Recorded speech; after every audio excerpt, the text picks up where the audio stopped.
Lots of ships use the harbor at the big station by the sea. The passenger ships have spotless paint and shining brass. Other ships, though smaller and dirtier, are important too. They take coal, machinery, and other things, and bring back meat and timber and things we need. Fishing boats also come here. They unload their fish on the quay. Some of them goes to shops in the towns, and the rest in a special train to other places far away. The railwaymen called this train the Flying Kipper.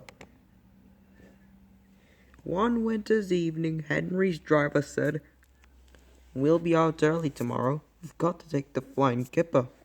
Don't tell Gordon, but I think if we pull the Kipper nicely, the Fat Controller will let us pull the Express. The special coal they gave you is working well." "Hurrah!" cried Henry. "That is lovely."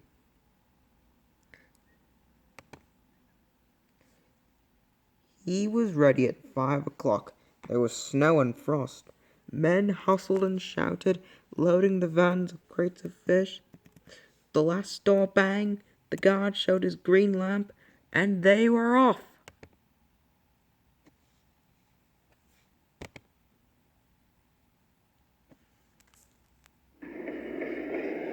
Come on, don't be silly, puffed Henry to the vans.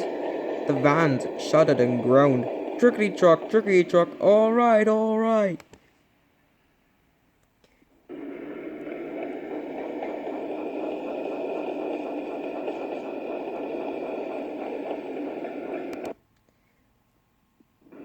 That's better, puffed Henry happily.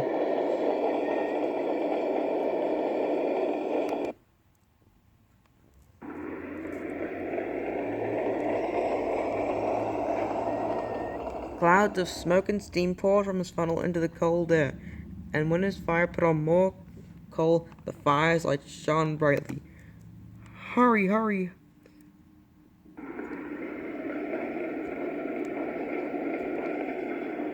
Hurry, hurry, hurry, puffed Henry.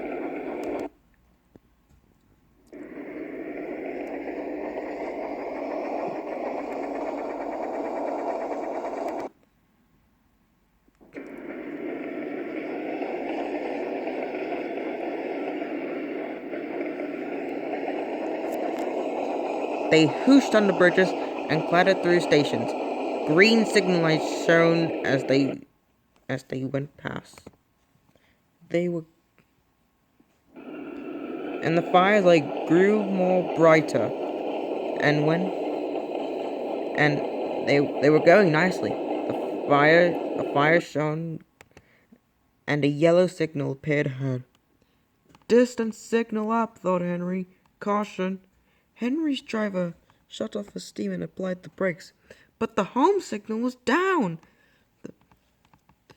All clear, Henry. Away we go.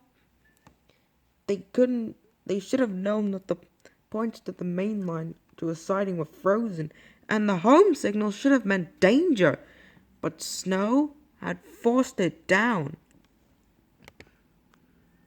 A goods train waited in the siding to let the Flying Kipper pass. The driver and the fireman were drinking cocoa.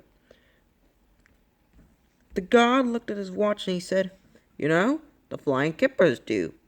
The fireman said, "Who cares about the Flying Kipper?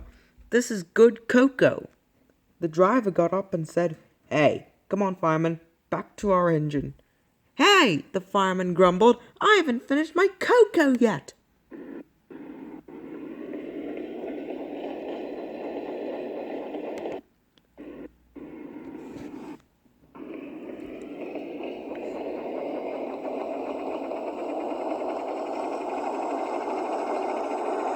Then suddenly, there was a terrible crash. The brake van broke, the three men shot in the air like jacks in the box, and landed in the snow outside. Henry's driver and fireman jumped clear from the crash. The fireman fell headfirst into a heap of snow, and he kicked his legs so hard that the driver couldn't pull him out. Henry sprawled on his side. He looked surprised. The goods-trained fireman waved his empty mug at him. "You clumsy great engine, the best cup of cocoa I ever had, and you bump into me and spill it all." The driver laughed. "Never mind your cocoa, fireman. Run and telephone for the breakdown gang." The gang soon arrived next morning, but they had hard work lifting Henry onto the rails. The fat controller came to see him. "The signal was down, sir," said Henry. "Cheer up, Henry. It wasn't your fault. Ice and snow caused the accident. I am sending you to Crew, a fine place for sick engines. They'll give you a new shape and a larger firebox. You'll feel a different engine, and you won't need special coal anymore. Won't that be nice?" "Yes, sir," said Henry doubtfully.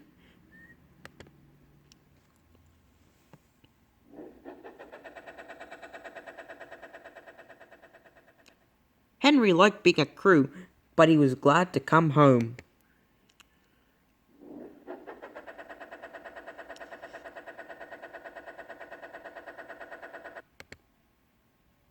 A crowd of people came to see him arrive in his new shape.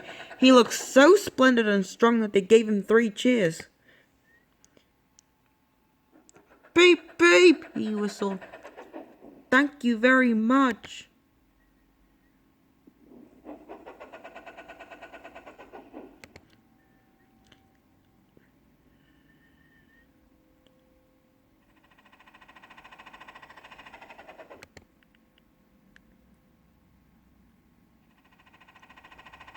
I am sorry to say that a lot of little children are often late for school because they wait to see Henry go by.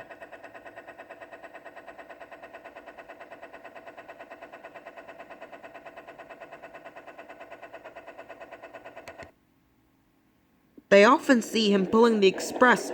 He does it so well that Gordon is jealous.